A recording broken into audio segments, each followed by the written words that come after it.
kay Tito Buboy, tapos nagulat ako.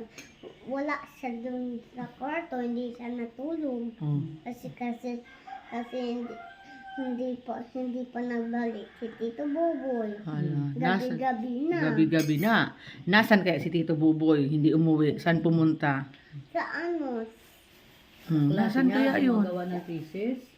Hmm. Oo, nagpaalam naman yun sa akin. Nagpaalam naman daw. Nagsabi daw, andun mo nagagawa ng assignment niya. Kasi importante Sa yun. school. Basta sabi ko, walang inom ha. Sabi ko, naman daw. May sasabihin po ako. Ano Tapos sabihin? nagulat ako. Ano? Wala si Tito Buboy sa kwarto, gabi-gabi na. Mhm. Kasi natutulog si Tito Buboy. Tagal-tagal man na matulog. Matagal-tagal mang mag-uwi. Okay. Kasi natutulog siya. Dapat hindi siya magtagal. Mhm. Sabihan natin si Tito Buboy mo pag-uwi. Opo. Tapos nakita ko siya. Wala na siya. Tapos natignan ko siya sa kwarto. Kung itlip, hindi. Wala siya. Wala siya. Nasaan? Si Buboy. Nasa Klase school. Nasa school pa.